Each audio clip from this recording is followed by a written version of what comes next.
तो hello and welcome to concept crackers. मेरा नाम है नैतिक और मेरी क्वालिफिकेशंस जानने के लिए कि मैं आपको हिस्ट्री कैसे पढ़ा रहा हूँ, क्योंकि सबसे पहले तुम्हारे दिमाग में यही सवाल आया होगा, ये मुझे बिल्कुल पता है। उसके लिए तुम लोग फर्स्ट पार्ट देख सकते हो इस सीरीज़ का, इंडियन हिस्ट्री की सीरीज़ का। तुम्हें पता लग जाएगा क्या मेरा एम है, मैं ये क्यों कर रहा हूँ। इसलिए अब एक बात जो हमारे पिछले व्यूअर्स हैं उनके लिए, पहली चीज़ तो ये कि पहले पार्ट में मैंने लैपटॉप से वो रिकॉर्ड किया था तो उसमें आवाज़ थोड़ी कम आई थी, तो really sorry for that. Second part में तो मैंने आर्टिफिशियल इंक्रीज कर दिया है और अभी थर्ड पार्ट में कैमरा से ही रिकॉर्ड कर रहा हूँ, फ़ोन से रिकॉर्ड कर रहा हूँ, तो रियली सॉरी फॉर दैट। और अगली चीज़ ये कि आप जो नए व्यूअर्स आए उनके लिए भी मैं यहाँ केवल और केवल आपको हिस्ट्री नहीं पढ़ाता हूँ, मैं आपको यहाँ हिस्ट्री में फिलॉसफी, लिटरेचर, बुक रिकमेंडेशंस तक आपको यहाँ से मिल जाती हैं, पॉलिटिक्स और भी तमाम तरीके के सोशल इश्यूज़ पर डिस्कशन, तमाम तरीके की चीज़ों से रिलेट करके मैं पढ़ाता हूँ। वो मेरा टीचिंग स्टाइल है, क्योंकि मैं एजुकेशन को एक बहुत पावरफुल टूल की तरह देखता हूँ और समाज में अपना एक कंट्रीब्यूशन देने की कोशिश करता हूँ। ठीक है, ये सब एम वगैरह की बातें पहले पार्ट में की है, तो वहाँ उसको जाकर आप लोग देख सकते हैं। तो 2 लेक्चर में मैंने बहुत सारी चीज़ों के ऊपर बात करी है, सती, कास्ट। अब इन सब के ऊपर दोबारा से मैं बात नहीं करने वाला हूँ, ठीक है। तो अगर आपको उस टॉपिक की फील चाहिए, नेशनलिज्म की फील चाहिए, तो कृपया करके वो जो पिछले 2 लेक्चर्स हैं आप उनको जाकर देखिए। हर एक टॉपिक, हर एक बात के बारे में डिटेल में चर्चा हुई है, जिससे आपको हिस्ट्री की एकदम फील आ जाएगी। और जिसको हम यूजुअली देखते हैं कि लोगों ने बोरिंग सा सब्जेक्ट बना दिया है, वो आपके लिए बहुत ज़्यादा इंटरेस्टिंग सब्जेक्ट बन जाएगा। जी हाँ ससुरा, तो आइए अब हमारे साथ शुरू करते हैं objectives and methods of the struggle of early nationalist. ठीक है, objectives and methods of struggle. Method of struggle ही तो था ये। किसके खिलाफ स्ट्रगल था? ब्रिटिश हुकूमत के खिलाफ स्ट्रगल था, क्योंकि जो ब्रिटिश हुकूमत थी, अब पिछले लेक्चर में मैंने आपको बताया था रिप्रेसिव कॉलोनियल पॉलिसीज के बारे में कि कैसे वर्नाक्युलर एक्ट आया, सिविल सर्विसेज के लिए एज डाउन कर दी गई, कैसे आर्म्स एक्ट लाया गया, कैसे वो जो लॉर्ड रिपन बिल लाए थे, इल्बर्ट बिल लाए थे, उसके लिए कैसी वाइल्ड एजिटेशन हुई थी। ये जो सब चल रहा था, जो ब्रिटिश हुकूमत हमारे ऊपर अपने नियम थोपे जा रही थी, जो हमारे लोगों के साथ वो अत्याचार करे जा रही थी, तो इसके खिलाफ जो लड़ाई हुई वो स्ट्रगल की ही लड़ाई हुई। वो बहुत स्ट्रगल का दौर था। तो क्या क्या मेथड थे उनके स्ट्रगल के, किनके? अर्ली नेशनलिस्ट के, ये हम यहां जानने वाले हैं। अब आपके ने एक नई टर्म पढ़ी है, अर्ली नेशनलिस्ट। तो ये अर्ली नेशनलिस्ट होते क्या हैं? तो पहले तो आपको इंडिया की हिस्ट्री को थोड़ा, इंडिया की मॉडर्न हिस्ट्री को थोड़ा समझना होगा। तो इंडिया की मॉडर्न हिस्ट्री यानी कि जो ब्रिटिश एरा है, उसको हम 3 हिस्सों में बांट देते हैं। जो पहला आता है वो आता है अर्ली नेशनलिस्ट एरा, जो दूसरा आता है वो हमारे पास आता है मॉडरेट्स, सॉरी वो आता है हमारे पास असर्टिव एरा, और जो तीसरा एरा हमारे पास आता है वो आता है गांधीयन एरा। ये 3 एरा इंडियन हिस्ट्री में आपको देखने को मिलते हैं। जो पहला एरा चलता है वो कांग्रेस की फाउंडेशन के साथ चलता है, वो होता है अर्ली नेशनलिस्ट का। तो ये अर्ली नेशनलिस्ट है, इनको हम मॉडरेट भी बोलते हैं। अब असर्टिव कौन थे और हमारे गांधीयन कौन थे, ये क्या थे, इसके बारे में अगले लेक्चर में चर्चा की जाएगी। आज के लिए सिर्फ और सिर्फ हम अर्ली नेशनलिस्टों की बात करने वाले हैं, जो सबसे पहले आए थे। ठीक है, ये 1885 में जब कांग्रेस रखी गई, उसके बाद से हम इनकी स्टडी करना शुरू करेंगे। ठीक है, इनमें मैं कुछ प्रोमिनेंट नाम आपके सामने ले लेता हूं। WC बनर्जी, सुरेंद्रनाथ बनर्जी, रास बिहारी बोस, RC दत्त, दादा भाई नारोजी, गोपाल कृष्ण गोखले, रानाडे, फिरोज शाह मेहता। गांधी जी गोपाल कृष्ण गोखले, फिरोज शाह मेहता से बहुत इंस्पायर थे। फिरोज शाह मेहता भी लॉयर ही थे। ठीक है, सुब्रमण्य अय्यर, PR नायडू, आनंद चार्लू, पंडित मालवीय, ये सारे के सारे। ठीक है, तो ये सारे के सारे हमारे अर्ली नेशनलिस्ट में आ जाते हैं। और भी बहुत ज़्यादा लंबी लिस्ट है, आप चाहें तो इसके बारे में गूगल में सर्च कर सकते हैं। जी हाँ, बढ़िया। आगे बात करते हैं objectives and demands of early nationalist, और तैयार हो जाइए क्योंकि यहां मैं आपको एक नेमोनिक भी देने वाला हूं। अब इनके ऑब्जेक्टिव्स और डिमांड्स अलग अलग क्षेत्रों के लिए अलग अलग थी। यानी कि सबसे पहले तो हम लोग बात कर लेते, देखो ये लोग समाज में, ये नेशनलिस्ट जो हैं, ये समाज में कमियां देख रहे हैं कि ब्रिटिश हुकूमत के अंदर हमारे देश में ये कमी है, ये कमी है, ये कमी है। तो उसको, कमी को पूरा करने के लिए, उस कमी को खत्म करने के लिए ये लोग अपने मेथड से उनके लिए आवाज उठाते हैं। तो इनके क्या क्या ऑब्जेक्टिव थे? ऑब्जेक्टिव मतलब इनके क्या क्या एम थे। जैसे इस वक्त तुम्हारा ऑब्जेक्टिव है ICSE में टॉप करना, नॉलेज गेन करना, अपनी जिंदगी में एकदम टॉप लेवल किंग वाली जिंदगी को जीना, ठीक है, मतलब एकदम सेटिस्फाइड जिंदगी को जीना, ठीक है, एकदम मतलब दिन फाड़ देने वाला, वो कुछ तुम अपनी जिंदगी में चाहते हो, ठीक है। वरना अगर ऐसे नल्ले बनना चाहते हो तो क्या ही कहूँ, और लड़कों से तो मैं क्या ही कहूँ, तुम्हारे तो समय में है ही नहीं है, ये तो जाने दो, तो हो जाएगा सर जी। पहली बात तो ये हमको कहे ना, हमको एक लड़की मिल जाए, एक सुंदर सी कन्या मिल जाए, हमें तो बस वही चाहिए, हमारा और कोई ऑब्जेक्टिव है ही नहीं ससुरा, हमारा एक ही ऑब्जेक्टिव है, और वो ऑब्जेक्टिव है कि हमें जो सुंदर सी कन्या मिल जाएगी, हमारा दिन चल जाएगा। हट, सुंदर सी कन्या, नॉनसेंस। फिर ब्रेकअप करके जाएगी ना तो फिर तू मेरे पास ही भागता हुआ आएगा, नॉनसेंस। चल कॉन्स्टिट्यूशनल रिफॉर्म पे ध्यान दे। तो इन्होंने कुछ कॉन्स्टिट्यूशनल रिफॉर्म्स मांगे कि जो कॉन्स्टिट्यूशन है, ना ना ना ना ना, ये इंडिया का संविधान नहीं है, तब इंडिया का संविधान नहीं बना था। इंडिया का संविधान तो कॉन्स्टिट्यूएंट असेंबली, जिसमें 308 मेंबर थे, वो बाद में जाकर बना था, 1949 में बनकर तैयार हुआ था, वो बाद की बात है। ये अभी दूसरा कॉन्स्टिट्यूशन इंडिया में चल रहा है, ब्रिटिश का ही सिस्टम यहां चल रहा है, ठीक है। तो इन्होंने कुछ कॉन्स्टिट्यूशन के अंदर रिफॉर्म्स मांगे, जिसमें सबसे पहले इन्होंने डिमांड करी abolition of India council, abolition of India council. अब जिन लोगों ने हमारा पहला लेक्चर देखा है उसमें मैंने आपको बताया था कि जब 1857 का युद्ध खत्म हो जाता है तो आया था गवर्नमेंट ऑफ इंडिया एक्ट 1858। अब गवर्नमेंट ऑफ इंडिया एक्ट 1858 के तहत जो इंडिया में सरकार का रूल था वो कंपनी से ट्रांसफर होकर ब्रिटिश हुकूमत, ब्रिटिश गवर्नमेंट के अंडर आ जाता है। ईस्ट इंडिया कंपनी थी ना पहले, अब ईस्ट इंडिया कंपनी से ब्रिटिश गवर्नमेंट के पास आ जाता है। तो ब्रिटिश गवर्नमेंट क्या करती है, उस वक्त एक सेक्रेटरी ऑफ स्टेट अपॉइंट करती है जो कि एक इंडिया काउंसिल बनाएगा, और उस इंडिया काउंसिल में 15 मेंबर्स होंगे जो कि सारे के सारे ब्रिटिश होंगे। तो ये इंडिया काउंसिल थी। तो इन लोगों ने डिमांड करना शुरू कर दी कि ये इंडिया काउंसिल को एबॉलिश करो, इसको खत्म करो। तो अब सवाल तो ये उठता है कि इंडिया काउंसिल को एबॉलिश करना क्यों, मतलब नहीं, क्या दिक्कत आ रही है। दिक्कत ये आ रही है कि इसमें सारे के सारे मेंबर्स हैं ब्रिटिश।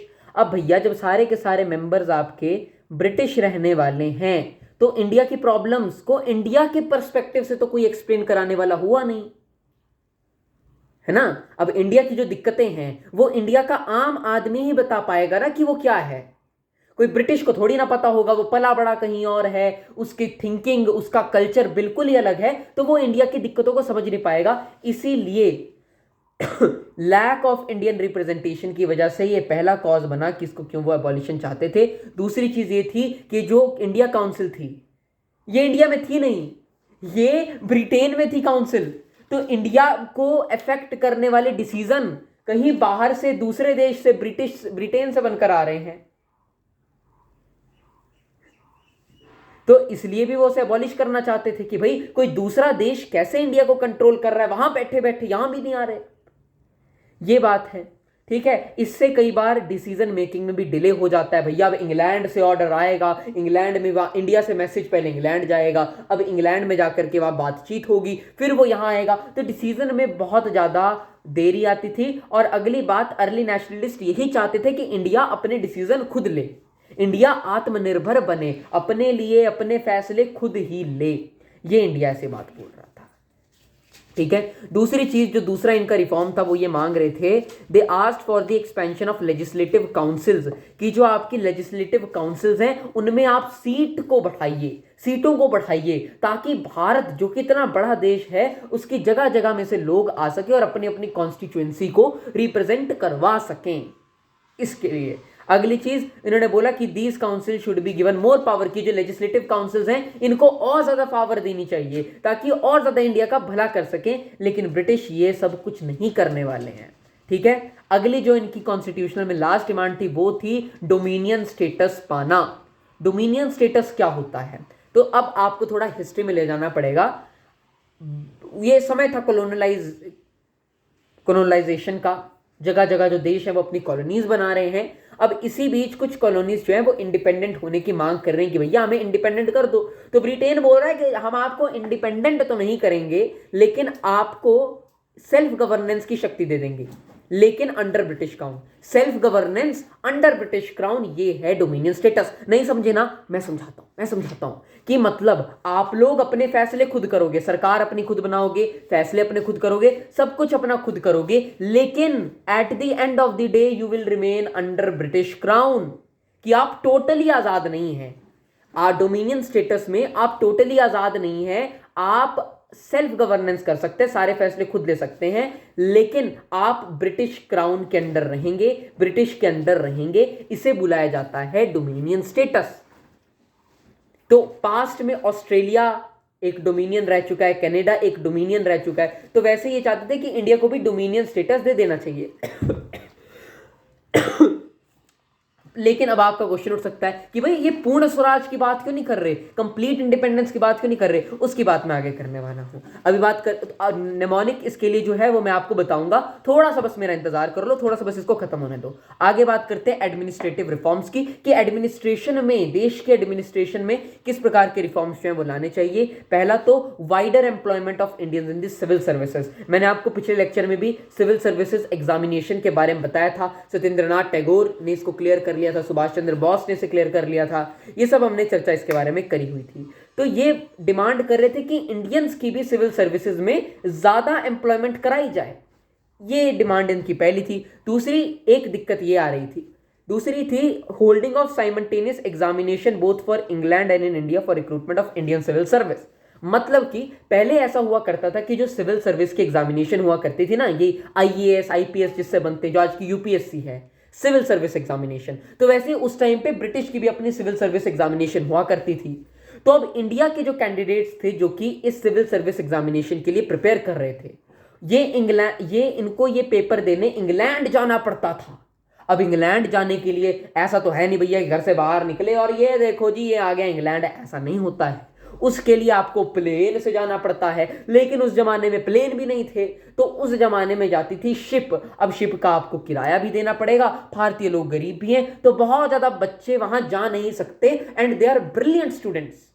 तो ऐसे में इनकी डिमांड थी कि आप सिविल सर्विस एग्जामिनेशन को इंडिया और इंग्लैंड दोनों में साथ साथ में चलाएं, जिससे इंडिया के बच्चे भी इसमें बढ़ चढ़कर पार्टिसिपेट कर सकें। ये इनकी दूसरी डिमांड थी। तीसरी डिमांड थी adequate representation of Indian in executive council of viceroy and those of governors, कि इंडियंस को एग्जीक्यूटिव जो वाइसरॉय जो होता है, मैंने बताया था ना पहले लेक्चर में वाइसरॉय क्या होता है, बस। तो जो वाइसरॉय है, जो कि इंडिया में क्राउन का रिप्रेजेंटेटिव है, क्वीन का रिप्रेजेंटेटिव है इंडिया में, और इंडिया का हेड है, एक तरीके से प्राइम मिनिस्टर समझ लो तुम लोग, तुम्हारी भाषा के लिए, वो वाइसरॉय जो है, उस वाइसरॉय की अपनी एक एग्जीक्यूटिव काउंसिल है, कैबिनेट, आज की तुम कैबिनेट समझ लो, उसकी अपनी एक एग्जीक्यूटिव काउंसिल है। तो वो चाहते थे कि इंडियंस को भी उसमें बढ़ चढ़कर रिप्रेजेंटेशन मिले, ये इनकी अगली डिमांड थी। चौथी इनकी डिमांड थी complete separation of executive and judicial function, कि जो एग्जीक्यूटिव है, जो सरकारें हैं, उनका जुडिशरी से कंप्लीट सेपरेशन हो जानी चाहिए, कोई लिंक दोनों का नहीं होना चाहिए। अगली बात, तो ये इनकी 4 डिमांड्स इसमें आ जाती हैं, एडमिनिस्ट्रेटिव रिफॉर्म्स में आ जाती हैं। ठीक। आगे बात करते हैं इकोनॉमिक रिफॉर्म्स की, देश की इकोनॉमी के लिए क्या रिफॉर्म्स करने चाहिए। यहां सबसे पहले आता है रिडक्शन इन लैंड रेवेन्यू, कि भैया सबसे पहली बात तो आप लैंड रेवेन्यू, यानी कि जो आपको लैंड का टैक्स देना पड़ता है सरकार को, आप सबसे पहले तो उसको कम कीजिए। जी। दूसरी बात, पहले जो थे ये जमींदार लोग होते थे, ये पहले ऐसा थोड़ा होता था कि मैं किसान हूं तो मेरी जमीन है, नहीं, किसान बेचारे रहे गरीब, तो बड़े बड़े जमींदार होते थे, लैंड होल्डर्स भी जिन्हें बुलाया जाता है। तो ये जमींदार क्या करते थे, मान लीजिए मैं जमींदार हूं, ये मेरी जमीन है, तो इस जमीन पे मैं 1-2 मजदूर, 1-2 पीजेंट्स को लाऊंगा और उन्हें काम कराऊंगा, और अब इन पीजेंट्स से मैं टैक्स भी कलेक्ट करूंगा सब, और फिर टैक्स कलेक्ट करके वो ब्रिटिश को भेज दूंगा, उसमें से अपनी कमीशन रखूंगा, और जितना हो सके इन लोगों को मैं एक्सप्लॉइट करना शुरू करूंगा। और जमींदार इन पीजेंट्स को बहुत ही ज्यादा एक्सप्लॉइट करा करते थे जमींदारी सिस्टम में। जमींदारी सिस्टम की बात किसी और दिन करेंगे। तो इनकी प्रोटेक्शन के लिए भी, protection of peasants against unjust demands of जमींदार, इसके लिए भी इन्होंने आवाज उठाई थी अपने नेशनलिस्ट ने, इनका ऑब्जेक्टिव था। अगला इनका ऑब्जेक्टिव था कि giving cheap credit to the peasants through agriculture bank, ये एग्रीकल्चरल बैंक्स बनाने चाहिए जहां से किसानों को लोन मिल जाए, सस्ते लोन मिल जाए उनको, ठीक है। एग्रीकल्चरल बैंक के थ्रू। अगला इनका था उस जमाने में सॉल्ट में भी टैक्स था और शुगर में भी हैवी ड्यूटी टैक्स लगता था, जिसके लिए वो बहुत ज़्यादा महंगे हो जाया करते थे, शुगर और सॉल्ट। और अब शुगर और सॉल्ट ऐसी चीज़ें हैं जो कि बहुत कॉमन चीज़ें हैं, हर कोई चीनी का और नमक का यूज़ तो करता ही है, तो ये बड़ी ज़्यादा कॉमन चीज़ें हैं, है ना। अब इसके ऊपर अगर आप टैक्स लगा देंगे तो भैया कैसे चलेगा, वो भी हैवी टैक्स, कैसे चलेगा। तो ये चाहते थे कि total abolition of sugar tax and the heavy duties on sugar, इसको ये कम करवाना चाहते थे। अगला इनका था कि जो आर्मी में एक्सपेंडिचर हो रहा है, जो देश का बजट बनेगा, तो उस बजट में जो आर्मी में एक्सपेंडिचर हो रहा है उसको कम कराना चाहिए, और फिर जो आपके पास पैसा बचता है उसको हेल्थ एंड एजुकेशन के लिए यूज किया जाना चाहिए। और ये बात आज के भारत के लिए भी बहुत जरूरी है, बहुत जरूरी है। हम अपनी मिलिट्री में बहुत ज्यादा बजट कंट्रीब्यूट करते हैं और एजुकेशन में हम बहुत ही ज़्यादा कम परसेंटेज करते हैं। अगर हम कांग्रेस एरा की बात करें तो जब 4% कॉन्ट्रीब्यूट होता था एजुकेशन के लिए, और आज की बीजेपी गवर्नमेंट की बात करें तो आई थिंक ज़्यादा 6-7% हम कंट्रीब्यूट कर रहे हैं, तो ज़्यादा फर्क आया नहीं। और उस ज़माने में मुझे याद है जब मोदी सीएम थे गुजरात के, तब वो बोला करते थे कि ये देखिए एजुकेशन में सिर्फ आप 4% कॉन्ट्रीब्यूट कर रहे हैं। बात तो अच्छी है कि भाई क्रिटिसाइज होना चाहिए उस वक्त कांग्रेस गवर्नमेंट को कि 4% क्यों हो रहा है, लेकिन आज मोदी जी क्या कर रहे हैं, आपने 6% ही तो बढ़ाया, और क्या आपने कर लिया। तो दोनों मैं बोलता तो हूँ, ये पार्टी भाई हमारे सामने बनते हैं, वरना ऐसे बहुत से कोर्ट में केसेस हुए हैं जहां अपने फायदे के लिए बीजेपी और कांग्रेस साथ में मिल गए। कई इलेक्शन भी ऐसे हुए हैं जहां बीजेपी और कांग्रेस साथ में हो गए एक लोकल पार्टी को हराने के लिए। तो पॉलिटिक्स जो है बड़ी गंदी गेम है। अगर लोग जिस दिन पढ़े लिखे बन जाएं और इन लोगों से प्रश्न पूछना शुरू कर दें तो उस दिन भारत जरूर बदलेगा, और मुझे आशा है उस दिन की कि वो दिन आएगा, और इसीलिए हिस्ट्री बहुत इंपॉर्टेंट बन जाती है। जी, आगे आता है हमारे पास safeguarding the civil liberties. तो इसमें इनके क्या क्या ऑब्जेक्टिव थे। इसमें इनका पहला था the early congressmen opposed tooth and nail the suppression of freedom and speech and expression. जो उस टाइम पे आपको पता है वर्नाक्युलर प्रेस एक्ट थे, न्यूज़पेपर एक्ट वगैरह जितने भी एक्ट थे, जो कि आपकी फ्रीडम ऑफ स्पीच, आपके फ्रीडम ऑफ एक्सप्रेशन, इनको रोक रहे थे, तो इसको बहुत अपोज किया करते थे अर्ली कांग्रेस। मैंने कि ऐसा तो नहीं होना चाहिए, फ्रीडम ऑफ स्पीच आपको खत्म नहीं कर देनी चाहिए।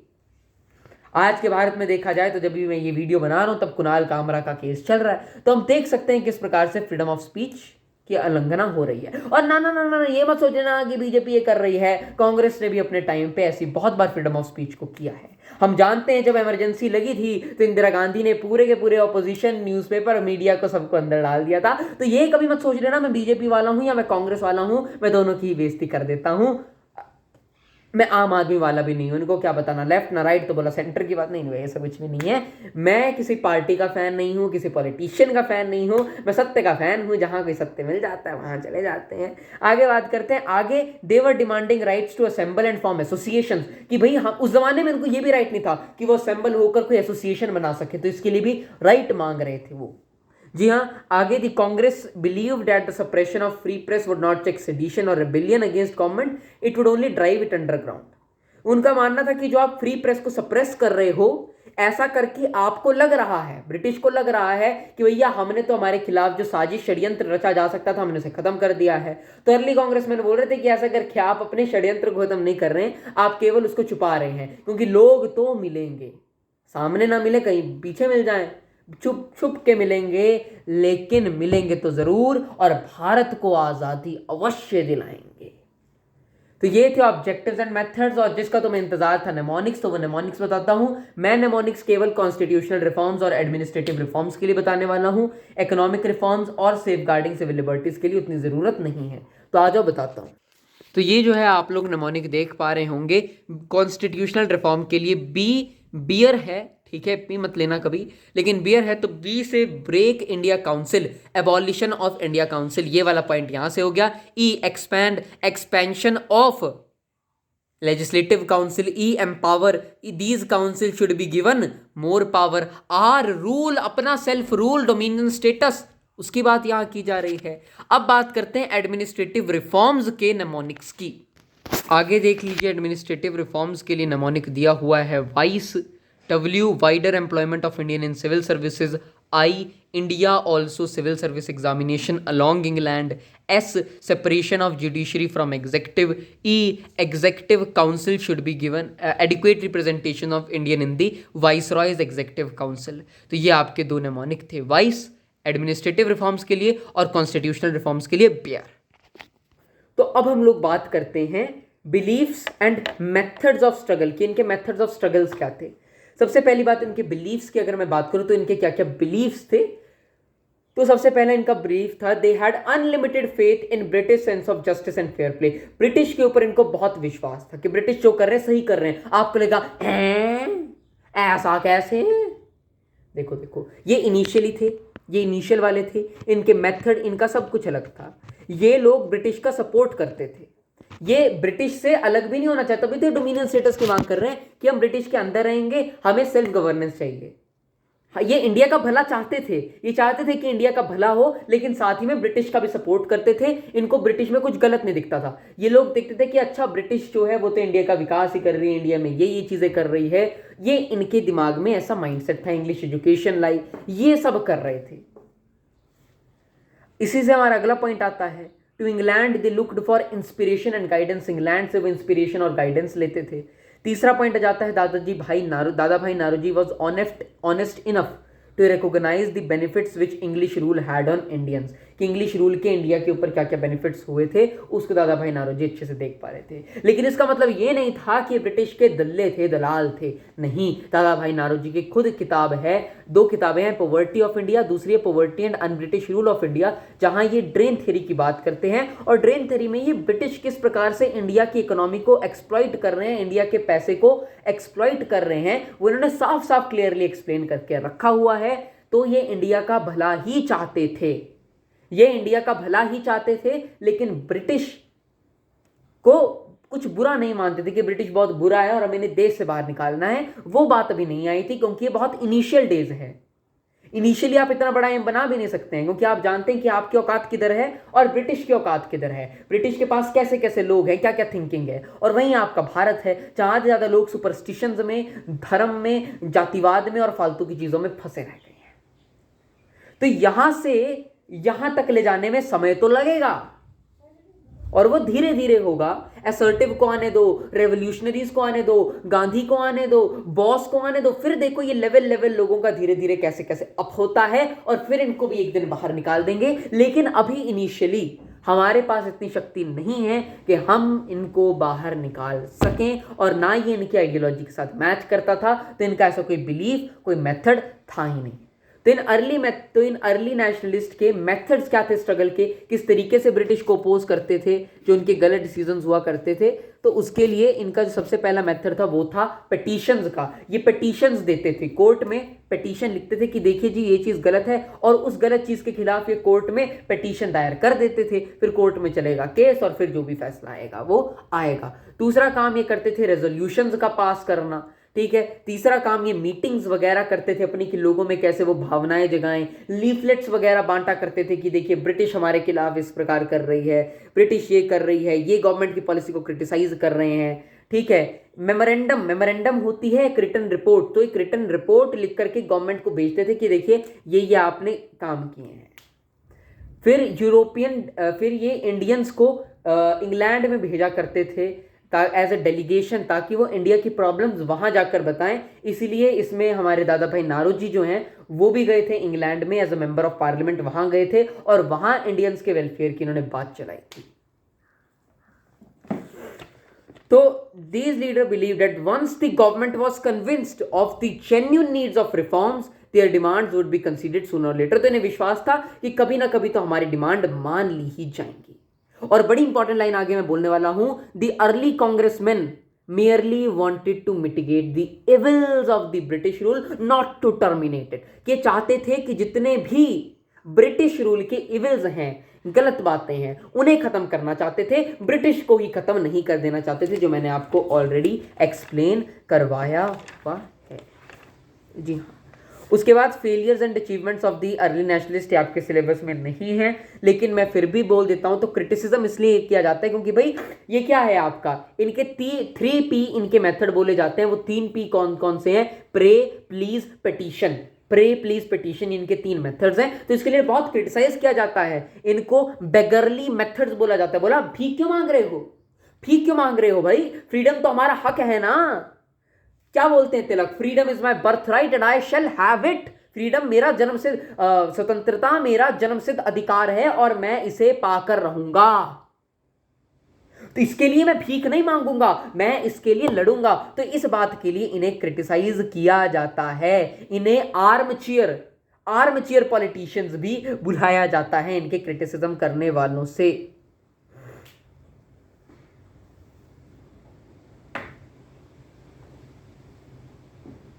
इवन दादा भाई नारोजी ने भी एक बड़ी स्ट्रॉन्ग लाइन बोली थी। उन्होंने बोली थी इन्होंने बोली थी, John Bull does not understand the bark, he only understands the bite. कौन का समझ गया? जॉन बुल मतलब कि जो एक एवरेज इंग्लिश आदमी है, एक एवरेज ब्रिटिशर है। He does not understand the bark. उसके सामने तुम जितना चिल्लाते रहो कि जी ये कर दीजिए, जी जी आप ये कर दीजिए, जी जी आप ये कर दीजिए, pray please petition, he does not understand it. He only understand the bite। जब इसको काटो ना तभी इसको समझ में आती है। तो कहीं ना कहीं दादा भाई नारोजी भी आते आते कन्विंस हो गए थे कि ऐसे तो नहीं चलेगा, हमें एक असर्टिव अप्रोच लेने पड़ेगी। अब असर्टिव अप्रोच कैसे आती है वो हम अगले चैप्टर में बात करेंगे। दूसरी बात कि कांग्रेस अभी 1885 में तो शुरू हुई है, so it lacked mass appeal. जो ऑरा कांग्रेस का 1947 में बन गया था ना, बहुत स्ट्रांग। देश में कांग्रेस के लेवल की पार्टी नहीं थी। हिंदू महासभा थी, मुस्लिम लीग थी और भी कई पार्टीज थी, लेकिन जो ऑरा कांग्रेस का था वो नहीं था। तो कांग्रेस की एक एक बात मतलब पूरा देश में जोश आ जाएगा।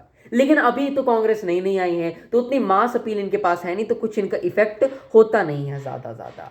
तीसरा इनको किया जाता है कि इनको इन पर अनलिमिटेड विश्वास वगैरह इसलिए था। जी हाँ। इनकी अचीवमेंट्स की बात करें तो ये आती है कि बहुत ज़्यादा लोगों के अंदर नेशनल कॉन्शियसनेस इन्होंने जगा दी। अपने देश के लिए हमें कुछ करना है। जो लोग खोए हुए थे कि अब तो हमारा कुछ नहीं हो सकता, ब्रिटिशर ही सब कुछ है, हम क्या कर सकते हैं, उनको एक नई इन्होंने होप दी है। डेमोक्रेसी, फ्रीडम, फ्रेटर्निटी, लिबर्टी, सबके आइडियाज़ इन्होंने बताए हैं। इन्होंने एक्सप्लेन किया कि कैसे ब्रिटिश जो है वो इंडियंस को एक्सप्लॉइट कर रहे हैं। ठीक है, मैंने आपको बताया ड्रेन थ्योरी वगैरह भी इन्होंने दी। सोशल रिफॉर्म्स वगैरह इन्होंने भी करवाए। और इनके ही कांस्टेंट प्रेशर के बाद इंडियन काउंसिल्स एक्ट 1892 में पास हुआ, जिसकी वजह से जो लेजिस्लेटिव रिफॉर्म हुए कि वो एक्सपैंड हुई, उनको पावर दी गई, ये सब हुआ 1892 के अंदर। तो ऐसा नहीं था कि इनके एफर्ट्स फालतू में गए, नहीं, इनके एफर्ट्स भी बहुत ज़्यादा इम्प्रूव थे। ठीक है, अब बात करते हैं कुछ प्रोमिनेंट लीडर्स की जो कि हमारे सिलेबस में हैं। इनके बारे में चर्चा कर लेते हैं डिटेल में। और सबसे पहले हम लोग बात करते हैं दादा भाई नारोजी की। तो जो दादा भाई नारोजी हैं, इनकी पिक्चर आप अपनी किताब में देख सकते हैं। इनका जन्म 4 सितंबर 1825 में बॉम्बे के अंदर हुआ, प्रेजेंट डे मुंबई। और 1917 में इनका देहांत हो जाता है। इनको 2 नामों से जाना जाता है, the grand old man of India, और दूसरा इनको नाम दिया जाता है India's unofficial ambassador in England. तो ये 2 नाम इनको दिए जाते हैं। एक और नाम है grand old women of India. Grand old man of India तो भैया जी दादा भाई नारोजी हो गए। तो grand old women of India कौन है? Grand old women of India है अरुणा असफ अली जी। तो दादा भाई नारोजी के बारे में ये बात रहती है। और अच्छे पढ़े लिखे थे। ये पारसी कम्युनिटी, पारसी रिलीजन जो कि ज़ोरोएस्ट्रियन रिलीजन जिसको हम लोग बुलाते हैं, उस कम्युनिटी से बिलोंग करते थे। तो यानी कि माइनॉरिटी कम्युनिटी से ये लोग आते थे। So he was one of the founders of the Congress in 1885। ठीक है, इंडिया में इन्होंने जो काम किया वो तो मैं आपको बताऊंगा इसके बाद। और ड्रेन थियरी के लिए इनको बहुत ज़्यादा जाना जाता है। ठीक है, हाँ, अब थोड़ी बहुत इनके बारे में बातें कर लेते हैं कि इनको India's unofficial ambassador in England क्यों बोला जाता है। क्योंकि ये इंडिया से इंग्लैंड में गए थे और इंग्लैंड की पार्लियामेंट में बैठकर ब्रिटिश मेंबर्स को इंडिया में जो लोगों की ग्रीवियंसेस हैं, जो दुख हैं, जो दर्द हैं, उनके बारे में बताया करते थे।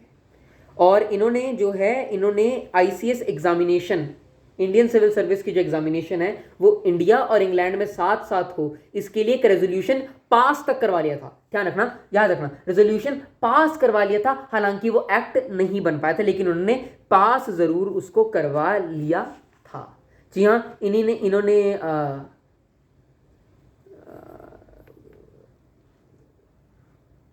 ईस्ट इंडिया एसोसिएशन 1866 में इन्होंने बनाई भी थी।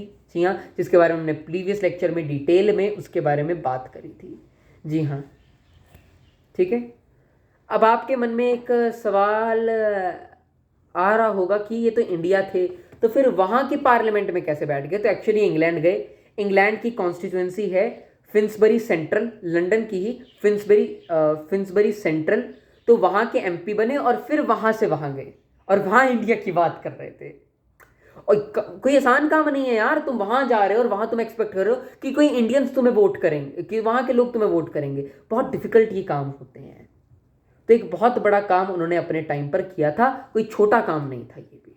ठीक है, इनकी किताब तो मैं आपको बता ही चुका हूँ, poverty under British rule in India और पॉवर्टी ऑफ इंडिया। और ड्रेन थ्योरी की थोड़ी बात कर लेते हैं। और ड्रेन थ्योरी में बताते हैं कि कैसे ये जो ब्रिटिशर्स हैं ये इंडिया की वेल्थ को ड्रेन कर रहे हैं, इंडिया की जो पैसा है उसको अपने साथ ले जा रहे हैं। पहले उन्होंने बोला salaries payable to the members of India council, कि जो इंडिया काउंसिल के मेंबर हैं ये सारे अपनी सैलरीज इंडिया से ले रहे हैं और इंग्लैंड लेके जा रहे हैं। दूसरा, sending of their savings to England, India council के मेंबर्स जो अपनी सेविंग्स को इंग्लैंड भेज रहे हैं, उससे भारत का पैसा जा रहा है। तीसरा, इन्होंने बोला pension to the British officer, British officers को जो पेंशन मिल रही है। चौथा, जो वॉर ऑफिस और maintenance of British troops in India, इस सब में भारत का पैसा जा रहा है। अगला, जो ब्रिटिश ट्रेडिंग एजेंसीज है जैसे हिंदू या फिर जितने भी आपके न्यूज़पेपर वगैरह आ जाते हैं, ये सब इनके जो फायदे होते हैं, इनको इनके थ्रू भी ब्रिटिश जो है इनके प्रॉफिट के थ्रू भी हमारा पैसा जो है ये ड्रेन करके जा रही है। और इसके बाद बहुत ज़्यादा वेस्टर्न ऑथर्स ने इनको क्रिटिसाइज भी किया, but the reality is what दादा भाई नारोजी रॉट। अब वो लोग थोड़ी ना मानेंगे, चोर थोड़ी ना मानेगा कि मैंने चोरी करी है। हाँ, इनके बारे में बात करें तो इनकी जो कांग्रेस में 1906 की जो प्रेसिडेंटशिप है बहुत कमेंडेबल है। वो जब मैं आपको सूरत स्प्लिट का टॉपिक पढ़ाने वाला हूं तब उसके बारे में बात करेंगे, तो बहुत मजा सूरत स्प्लिट वाले टॉपिक में आने वाला है। जल्दी आएगा वो वाला लेक्चर भी, तो उसमें उसके बारे में डिटेल में बात करेंगे, वरना अभी पढ़ा दूंगा तो आप लोगों को जो है फील नहीं आएगी, आप लोगों को जो है मजा नहीं आएगा। तो 1906 की जो इनकी प्रेसिडेंटशिप थी कांग्रेस की, वो मैंने बताया था ना आपको कि हर साल कांग्रेस के सेशंस होते हैं और हर साल कोई नया आपका प्रेसिडेंट बनता है। तो सबसे पहले तो यही बने, तो दूसरी बार जो दूसरा सेशन हुआ था कहाँ हुआ था? कैलकाटा में हुआ था, सॉरी कैलकाटा में, हाँ कैलकाटा में, कोलकाता में हुआ था दूसरा सेशन। तो कोलकाता में जो सेशन हुआ था उसमें जो प्रेसिडेंट बने थे सेकंड सेशन में 1886 में, यही दादा भाई नौरोजी प्रेसिडेंट बने थे। इसके बाद आई गेस 1893 में ये फिर से बने थे, चेक कर लेना इसको, और 1906 में ये फिर से बने थे प्रेसिडेंट कांग्रेस के। जी हाँ, अब बात कर लें इनकी एज ए जर्नलिस्ट इनकी, तो इन्होंने रस्त गुफ्तार यानी कि स्पीकर ऑफ ट्रुथ, इसको ये एडिट करा करते थे। इनकी एक मैगजीन भी थी धर्म मार्गदर्शक। ठीक है, ग्रेट ऑथर जो है इन्हें माना जाता है। ठीक है, अब बात करते हैं सुरेंद्र नाथ बनर्जी की। ठीक है, सुरेंद्र नाथ बनर्जी की, तो इनका जन्म जो है 10 नवंबर 1948 में कैलकाटा यानी कि कोलकाता में होता है और 6 अगस्त 1925 को इनका देहांत हो जाता है। इनको जो है राष्ट्रगुरु, द इंडियन बर्क, इन नामों से जाना जाता है। ये भी खुद एक सिविल सर्वेंट थे, लेकिन जब ये सिविल सर्वेंट बन गए और अपनी ड्यूटी पूरी उससे निभा रहे हैं तो ब्रिटिश जो है इनको जो है कुछ चार्ज वगैरह लगा करके इनको वहाँ से निकलवा देती है कि नहीं। और एक सोशल रिफॉर्मर, एडुकेटर रहे थे। ठीक है, he was among the first Indians to qualify the Indian civil service examination in 1869। और एक एज डिस्प्यूट हुआ था जिसकी वजह से इनको जो है, मैंने आपको बताया ना, आईसीएस सर्विसेज से निकाल दिया जाता है। और तब इनको रियलाइज होता है कि अच्छा ब्रिटिश और इंडियंस में कितनी डिस्क्रिमिनेशन की जाती है, और फिर ये लग जाते हैं as a educator, as a social reformer society को बदलने में। ठीक है, आगे इंडियन नेशनल कांग्रेस के वन ऑफ द फाउंडर रहे थे। इन्हीं ने जो इंडियन नेशनल कॉन्फ्रेंस हुई थी जिसके ऊपर आनंद मोहन ने प्रिजाइड किया था, पिछले लेक्चर में ये बात बताई है, उसको कन्वीन किया था इंडियन नेशनल कांग्रेस के साथ। देखो, जो यहाँ पे बच्चे देखकर बोल रहे हैं ना यार कुछ हमें समझ नहीं आ रहा, तुमने पिछला वाला लेक्चर नहीं देखा है इसलिए तुम्हें वाला लेक्चर समझ में नहीं आ रहा है। यही बात है। किसी और टीचर से देखा है फिर मैं बोलता हूँ मेरा लेक्चर जाकर देखो, क्योंकि मेरे को तो वही पता है ना कि मेरे से जिसने पिछली बार पढ़ा है अब उसको ये वाली चीज़ बताने की ज़रूरत नहीं है, तो मैं तो उस वे से चला हूँ। तो प्लीज़ जो पिछले 2 लेक्चर हैं, ज़्यादा लेक्चर नहीं, बस 2 लेक्चर तो हैं, तो वो देख रहे हैं, फटाफट से उनको देखकर आ जाओ। ठीक है। ये भी अहिंसा के बहुत बड़े फेवर में थे, ठीक है। और ये बोलते थे कि opposition we are necessary, cooperation we are possible. ये भी चाहते कि ब्रिटिश के साथ जितना कॉपरेट कर सके उतना अच्छा है, और जहां जहां गलत कर रहे हैं वहां वहां हम इनका ऑपोजिशन करेंगे। वायलेंट एक्टिविटीज से जरा सपोर्ट नहीं करते थे, चाहते थे कि डिबेट आप कीजिए, बात के फॉर्म में कीजिए, रिफॉर्म के फॉर्म में कीजिए, प्रोटेस्ट कीजिए, लेकिन वायलेंस नहीं, कोई रेवोल्यूशन वायलेंस वैसा हमें नहीं करना है, ठीक है। ब्रिटिश के साथ बहुत बार इन्होंने कॉपरेट किया ताकि धीरे धीरे रिफॉर्म्स देश में ला सके। इंटेंशन इनका वही था कि इंडिया को जो है हमें उज्जवल बनाना है, इंडिया को जो है डोमिनेंट स्टेटस हमें ग्रांट करवाना है, ठीक है। और ये भी दी बंगाली को एडिट करा करते थे, इन्हीं ने फाउंड भी की थी, आपको पता होगा, दी इंडियन एसोसिएशन, ये भी आपको पता होगा, ठीक है जी। तो इसके साथ साथ इनके बारे में भी यही बात जो है हमारी ख़त्म होती है। इन्होंने रिपन कॉलेज को भी फाउंड करने में हेल्प करी थी कोलकाता में, आजकल रिपन कॉलेज को सुरेंद्रनाथ कॉलेज बुलाया जाता है, ठीक है। और एजुकेशन के ऊपर इनका बहुत ज़्यादा फोकस रहा था। बंगाल गवर्नमेंट में ब्रिटिश रूल के अंडर ये मिनिस्टर भी बने थे, और इनको बाल गंगाधर तिलक ने क्रिटिसाइज भी किया था। जब बाल गंगाधर तिलक उस टाइम पे बड़े यंग थे तो वो इनको क्रिटिसाइज करा करते थे। मैंने आपको बताया ना अर्ली थे तो मॉडरेट इनको जाता कि आपकी बहुत जो है मॉडरेट अप्रोच है, बहुत ये मॉडरेट अप्रोच है आपकी, और ये मुझे पसंद नहीं आ रही है। तो बाल गंगाधर तिलक जो है इनको क्रिटिसाइज भी किया करते थे। इनकी एक और किताब है अ नेशन इन मेकिंग, इनकी खुद की ऑटोबायोग्राफी है जो कि इंडिया के अर्ली 90s मूवमेंट को बता सकती है। अच्छी किताब है, आप लोग चाहें तो इसको पढ़ सकते हैं, ठीक है जी हाँ। तो ये भी महान थे। और बाकी अब बात करते हैं गोपाल कृष्ण गोखले जी की, गोपाल कृष्ण गोखले जी की, जी हाँ ओके। सो गोपाल कृष्ण गोखले की बात करें तो इनका जन्म 9 मई 1866 को महाराष्ट्र के रत्नागिरी डिस्ट्रिक्ट से होता है, जहाँ से हमारे भिड़े साहब भी हैं तारक मेहता में जो भिड़े हैं मैं देखता नहीं हूँ, पहले देखता था तो पता है बस। इनका देहांत भी 19 फरवरी 1915 में होता है, ठीक है। इनको political Guru of Mahatma Gandhi बुलाया जाता है। क्यों बुलाया जाता है? क्योंकि महात्मा गांधी जो है वो साउथ अफ्रीका में थे, और साउथ अफ्रीका में गांधी जी जो थे वो, आप चलो थोड़ी गांधी जी की बात कर लेते हैं। तो गांधी जी जो थे वो बैरिस्टर बने, बैरिस्टर बाबू बन गए थे, ठीक है। जैसे आजकल जो है इंजीनियर का क्रेज है, डॉक्टर का क्रेज है, जेई का क्रेज है ना। हर आप तीसरे लड़के से पूछो बेटा क्या कर रहे हो, बीटेक कर रहे हैं जी। तो उसी तरीके से उस जमाने में लॉयर बनने का बड़ा क्रेज था भारत के अंदर। तो फिरोज शाह मेहता आप देख सकते हैं लॉयर, बड़े बड़े लोग जो है वो लॉयर ही बना करते थे। तो ये भी हमारे बैरिस्टर बाबू बन गए। इंग्लैंड गए पढ़ने के लिए, दीवान के बेटे थे गांधी जी, तो इंग्लैंड जाते हैं, वहाँ बैरिस्ट्री की पढ़ाई करते हैं और बैरिस्टर बन जाते हैं गांधी जी। जी हाँ, बैरिस्टर बन जाते हैं। और वहाँ अब उनको एक केस आता है साउथ अफ्रीका में लड़ने के लिए, तो वो साउथ अफ्रीका चले जाते हैं। अब जब वो अपने क्लाइंट के यहाँ पहुँच रहे होते हैं और वो ट्रेन में बैठे होते हैं, तो वहीं इनको एक गोरा आदमी मिल जाता है, और वो गोरा आदमी बोलता है, अब उस जमाने में रेसिज्म बड़ा चलता था, रेसिज्म बड़ा चलता था कि मैं गोरा तू काला, तो इसके बेस पर बहुत ज़्यादा भेदभाव साउथ अफ्रीका में किया जाता था। ब्रिटिशर्स जो कि वाइट थे वो समझते थे कि हम जो है इन ब्लैक लोगों से, जो कि वहाँ के लोग थे, इनसे ज़्यादा सुपीरियर हैं, और इसीलिए ये पूरे यूरोप में चला करता था, अमेरिका में बहुत हद तक चला करता था। भारत में रेसिज्म उतना नहीं था ये, क्योंकि हम सभी लोग भी खुद हम लोग ब्लैक ही माने जाते हैं, कलर्ड, टोटली ब्लैक नहीं, कलर्ड लोग हम माने जाते हैं ऐसा, इसलिए। तो वो जब वहाँ गए तो वो भी वहाँ के हिसाब से तो ब्लैक ही हैं, ठीक है।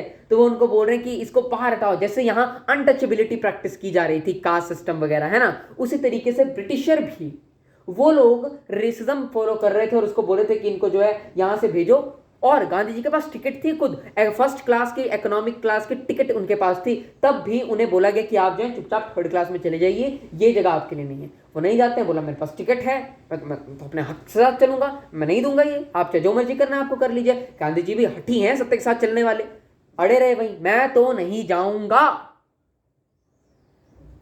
बोला नहीं जाएगा। तो गार्ड लोग उनको वहीं धक्का मार करके, ट्रेन से धक्का मार करके रेलवे स्टेशन पर छोड़ जाते हैं। उस दिन से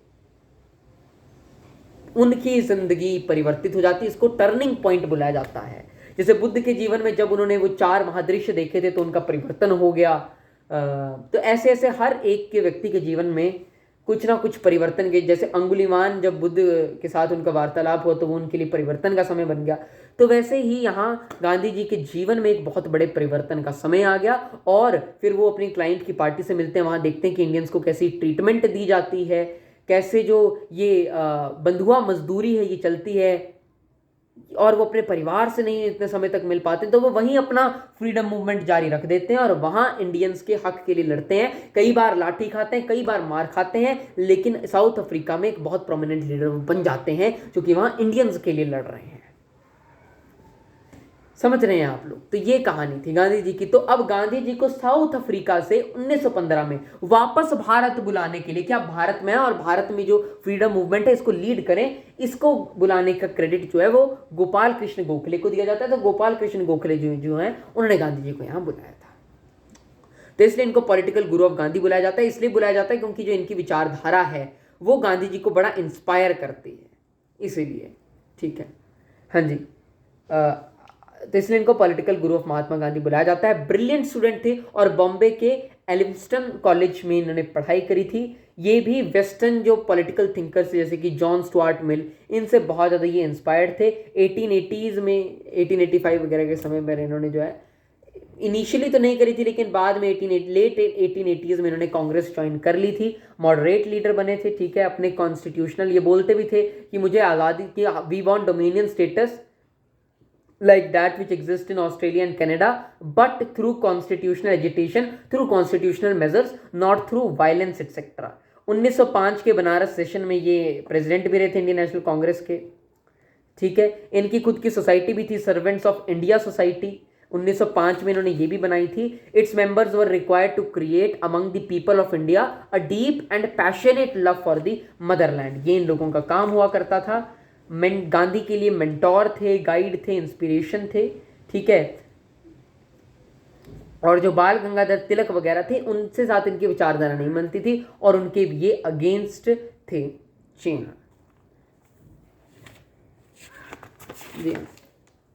तो यही सब ये करते हैं। बाकी अगर हम बात करें तो इन्होंने कुछ डिमांड्स करी, जैसे कि reduction in salt duty, abolition of cotton duty, Indian bonded labour in Natal के खिलाफ कुछ, उनके खिलाफ कुछ किया जाए, जो बंधुआ मजदूरी चल रही है नेटाल में उसके लिए कुछ किया जाए। फिर उन्होंने एजुकेशन के ऊपर स्पीचेस दी और ये सब वो स्पीचेस दिया करते थे। और वही सब कि लैंड रेवेन्यू कम करा जाए, चीप क्रेडिट देने चाहिए, ये सब इनके बारे में बात आती है। फिरोज शाह मेहता के ये भी बहुत बड़े फ़ैन थे और 49 की एज में आपको पता है इनका जो है देहांत हो जाता है। इसी के साथ साथ हमारे तीनों लीडर्स जो है वो कवर हो जाते हैं। इस चैप्टर में मैं पर्सनली मानता हूँ आपको उतनी फील नहीं आई होगी क्योंकि इतना कुछ चैप्टर था नहीं ये, बेसिकली देखा जाए तो मुझे जितना पिछले 2 लेक्चर में मज़ा आया इसमें थोड़ा कम आया है, लेकिन स्टिल ये लेक्चर जो है बहुत बढ़िया लेक्चर है। मैंने आपको सारा का सारा A to Z बता दिया है। अगर केवल और केवल आप इसे भी सुन लेते हैं ना तो आपका काम बन जाएगा। जितना मैंने पढ़ाया वो बोर्ड के लिए इनफ है। मत देखो कि ये क्या क्या है, मैंने टोटल ICSE सिलेबस के हिसाब से पढ़ाया। तुम चाहो तो काउंसिल की वेबसाइट में जा करके इसको डाउनलोड भी तुम लोग कर सकते हो। जी हाँ, धन्यवाद। तब तक मिलते हैं। Till then take care, bye bye. Lecture कैसा लगा मुझे प्लीज़ बताना।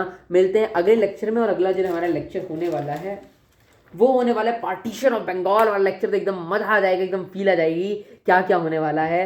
तो देखते रहिएगा और जिन्होंने पिछले 2 लेक्चर नहीं देखे वो प्लीज़ पिछले 2 लेक्चर देखिएगा। Thank you, take care, bye bye.